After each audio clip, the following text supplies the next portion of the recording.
guys, what's up? It's me, Wolfgang. So I've had an Undertale theory occupying my brain for weeks now, and I really wanted to talk about it. Now, I'm sure you all know what a WD Gaster is if you clicked on this video, but just to clarify, WD Gaster was the former royal scientist in the underground, regarded as brilliant by his followers. He created the core and spoke in a strange manner of a wingdings font in all capital letters. One day, however, his life was cut short as he fell into his own creation and shattered across time and space. That's pretty much all the info we get about him. Now, these are all facts said within the game, but I'd like to propose a theory. Here's my thesis. WD Gaster experimented with Dark Worlds, observing their behaviors and putting one in Sans' room. After his experiments with Dark Worlds went wrong, Gaster fell into his experiment, putting him inside of a dark fountain. Gaster is currently stuck in this fountain at an intersection between light and dark worlds. To explain this thesis, we'll look at the Gaster followers, other evidence in Undertale, two huge pieces of evidence from Deltarune, and we'll put it all together to explain this theory that recontextualizes everything we know about Undertale and Deltarune. To start, let's look at some specific lines from Gaster followers in Undertale. One thing directly stated in-game is how Gaster shattered across time and space. This is one of the few fanon things about Gaster that is actually stated, as opposed to something like a void, which never is. One other thing that's stated is how Gaster created the core. Again, if I may directly quote, they say he created the core. However, his life was cut short. One day, he fell into his own creation, and notice how one thing is never directly stated. It's never said that he fell into the core.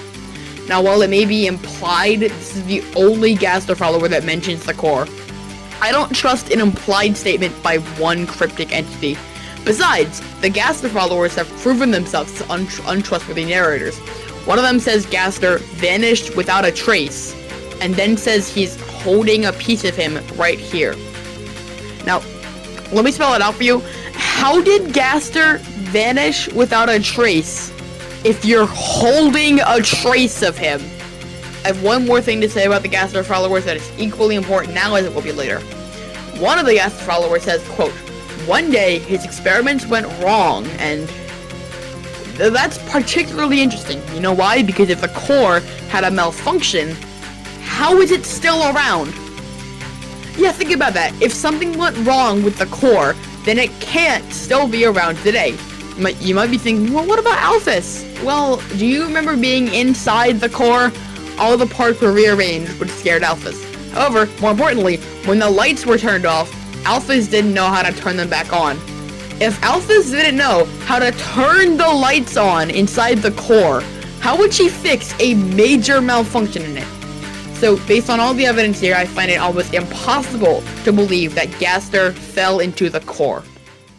Alright, so now most of us agree that Gaster didn't fall into the core, right? Well, that was just the info provided by the Gaster followers. As it happens, there's a lot more info from Undertale, and a lot more of it directly relates to Dark Worlds. First off, there's something specific about the Gaster followers that I'm sure you didn't know about. If you try to call someone while a Gaster follower is in the room, it tells you that the phone won't turn on. It's not just that you can't call anyone, this is specific. This is specific dialogue to tell you the phone does not work in the presence of a Gaster follower. Now, I'm sure you all know the connection I'm about to make. If you try to call someone in the Dark World, use smile plays and nothing but garbage noise. Very, very interesting. Oh, speaking of, let's talk about entry number 17. Alright, so we all know the first three lines. Dark, darker, yet darker. The darker keeps growing, the shadows getting deeper. You know, the lines about darkness and how there's a lot of darkness. And I could make the obvious connection here to Dark Worlds, which I just did, but more importantly, the fourth line. Photon readings negative. Now, photons are the amount of light in a given area, and for there to be negative light, it means light would have to be absorbed from the surrounding area. Right, now let's take a look at the door from Chapter 1. We know there's a dark fountain inside the door, which means we can observe a very important property. The dark fountains absorb light. There is absolutely no way a closet being opened can make the entire rest of the hallway dark. It means the dark fountains would give off negative light, which means negative photon levels. However, there's something else that's notable about this line too. He says specifically, photon readings are negative. Readings are done by a machine and not a person. This means Gaster specifically set up a machine to measure the amount of light in a given area. There is absolutely no reason for him to do this unless he was specifically experimenting with light levels and darkness and, you know, dark worlds. Alright, you want more evidence? Well, there's a line from the river person that reads, "Beware of the man who speaks in hands." However, there's another line that might be even more significant. "Beware of the man who came from the other world." I've literally never heard of this line before until I checked the Undertale wiki. Okay, anyway, there's Sans' door and the Dark World door. You already know this one, everybody goes deeper. When you call Papyrus while in his garage, he has this to say about Sans' door. I quote, "His room it's like another world." Sans' room is like another world, and the river person warns you of a man from the other world. And the Dark World doors, guys. Also, if you call Papyrus again in the garage, he has this to say, "You're best staying away from that strange place." That strange place. Almost every time the word strange is used, at least in Deltarune Chapter 1, it has some deeper significance with an unsolved mystery, usually relating to Gaster, and one of them even relating to a dark fountain. He calls Sans' room a strange place. Okay, so that was a lot. All of this is strong evidence to point to the fact that Gaster ran comprehensive experiments on dark worlds, and had one of them in Sans' room. But wait, this isn't even all the evidence. I have 2 points that are even stronger that come from Deltarune. Let's look at those. Alright, we're gonna start with the smaller of these 2 gigantic pieces of evidence, and that is image_depth. To start, look at the file name. In the files for Deltarune, most sprites are called SPR_blank, with the SPR being short for sprite. Most background images are called BG_blank, short for background. However, a few selected images are labeled as image_blank, written in all caps, signifying Gaster's form of speaking.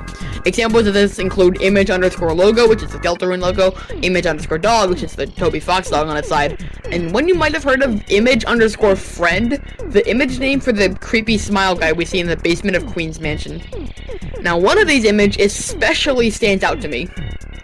Image_depth is the strange mirrored image we see during the vessel making sequence. Now, it's weird on its own compared to the rest of the images. Most of the image_blank sprites have transparent backgrounds, but this one, compared to the, is its own image. That's kind of strange, but similar to image_menu, which is the chapter 2 menu screen. Don't know why there's a chapter 1 version also, but whatever.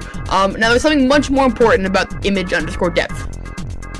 It's also the image inside dark fountains. It's a lot easier to see when the fountain is animated, but even in this still image, you can see image_depth is inside the dark fountain. I'm not the only one who sees this. It's also on the Deltarune wiki specifically. I also remember some Deltarune YouTuber mentioned it. I don't remember who specifically. It might have been like Half Right Chaos, I think. Okay, so the vessel making image is the same image used to texture a dark fountain, which means the vessel making sequence has a direct connection to dark fountains.